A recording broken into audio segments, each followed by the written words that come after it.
Hey everyone, ready to dive in. We're tackling speech synthesis this time. How computers learn to talk. And get this, we've got technical manuals, biographies, even a typewriter artist in the mix today, Yeah, it's wild. The journey from those robotic voices to what we hear today is really something. isn't it? And just in case anyone's thinking, who cares if computers talk? Well, think about it. Virtual assistants, accessibility tools, even those phone systems we love to hate speech, synthesis is everywhere. No kidding. It's totally changed how we communicate, especially for people who can't speak on their own. Exactly. Which brings us to the legend himself, Dr. Dennis Klatt. This guy was brilliant. Obviously, he won a silver medal at A&D, the John Price Wetherill Medal, for his work. But he also really cared about using his research to help people. He did. He wanted to see his inventions make a real difference in the world. And that's where Dennis Talk comes in. So picture this. Before Dennis Talk, having a synthetic voice was like, I don't know, owning a yacht. Super expensive, super complicated. It was for the elite few, that's for sure, mostly stuck in research labs. Totally. But Dennis Talk changed everything. It was one of the first systems that was actually user-friendly. Imagine that, giving a voice to people who'd never had one, all thanks to this guy and his dedication. Amazing, right? Yeah. So how did this Dennis Talk thing even work? Was it like some big clunky machine with gears and stuff? Maybe not gears, but it was cutting edge for its time, that's for sure. Think of it like a code breaker. It analyzes language, breaks it down into smaller parts it can understand. Like a computer dissecting a sentence. Then what? Then it's got to figure out how to say each part, right? It's like there's this giant dictionary living inside the system. It even knows numbers and abbreviations. Wait, but what if it hits a word it doesn't know? Does it just explode? Nope. It's smarter than that. It has ways of sounding out unfamiliar words, just like a person would. No way. That's so cool. Oh, I did read something about phonemes. Do those come in here somewhere? Got it. That's the key. Talk turns those words into sounds, and those tiny sound building blocks are called phonemes. Phonemes. So that's how it moved beyond just recognizing words to actually recreating speech. That seems like a huge leap. Oh, it definitely was. A huge part of what made talk so groundbreaking. So we've got these phonies, these tiny little pieces of sound, Mm-hmm. but how do they actually become like something you can hear? It still seems kind of magical to me. It's a wild process for sure. Imagine it like this. Talk takes those words, breaks them down into the phonemes, then uses those to rebuild the sound of a human voice. So it's like a super high-tech version of those building blocks we had as kids. But instead of plastic, it's using phonemes. Exactly. But it's more than just putting sounds together. It's got to make them sound natural, right? That's where prosody comes in. Prosody. I feel like I've heard that before, but remind me, what is that again? Okay, so think about how you can say the same sentence in totally different ways, right? Like, are you coming to the party? You could say it all excited or suspicious, even sarcastic. Oh, totally. Like, are you coming to the party? Like a little eyebrow raise. Ha ha. Changes the whole meaning. Exactly. That's prosody. It's the rhythm, the intonation, the emphasis, all that stuff we use when we speak. And Dennis Talk had to figure out how to do that too. So it wasn't just about saying the words, it was about saying them with feeling. How'd they even start with that? It's really incredible. It analyzes the sentence, figures out where to put pauses, how to change the pitch, where the emphasis should go, like teaching a computer to do dramatic readings or something. That's nuts. You mentioned earlier that Dennis Talk could even handle numbers that can't be easy. Right. That was another groundbreaking thing about it. Imagine the system sees the sentence. There were 101 Dalmatians, but only 10 were puppies.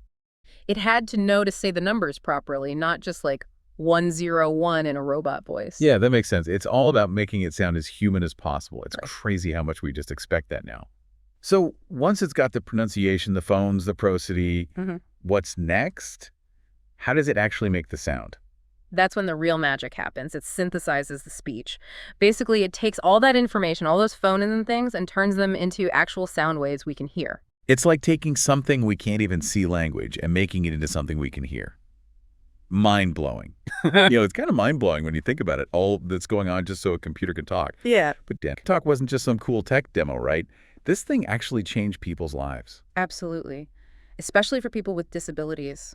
It's true.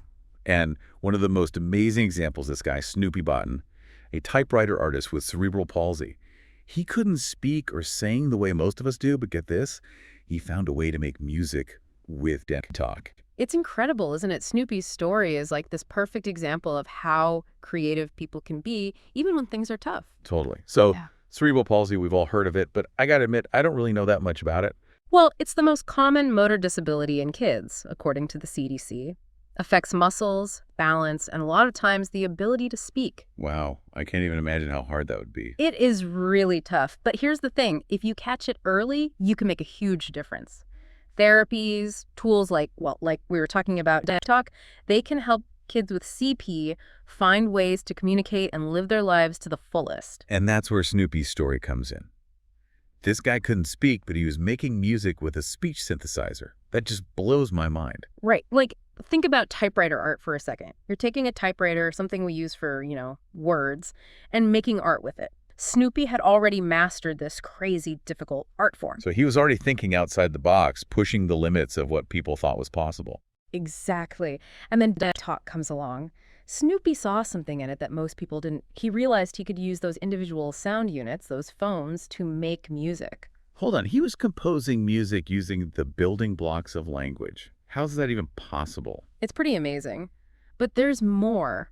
I read somewhere that Snoopy could only type like 5 words a minute. Think about the patience this guy must have had. Programming each sound, note by note, tweaking the pitch and timing to make melodies. It's like he turned talk into his own instrument, his own unique way of making music. That's so cool. It really is. But the best part, Snoopy didn't keep it to himself.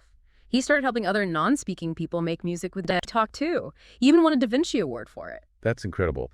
So as we wrap things up here, what's the big takeaway for you? What do you hope our listeners will remember from all this? I think it reminds us that technology can be so much more than just gadgets and gizmos. It's about empowering people, breaking down barriers, making sure everyone has a voice and a way to share their gifts with the world. I love that. Snoopy Botten's story shows us that anything is possible if you have the passion and the drive to make it happen. Limitations can be opportunities in disguise. So true. Never underestimate the power of technology to change lives. Couldn't said it better myself. And on that note, we'll leave you with this. What limitations in your life might actually be hidden opportunities? What amazing things could you achieve if you dared to break free? Thanks for exploring with us, everyone. This has been an incredible deep dive. You have been listening to an episode of Deep Dive, which was produced by Snoopi Botten. The disabled community is one that gives off the wrong impression at first glance. If you see someone who is in a wheelchair who can't talk, you are going to assume that person has a learning disability.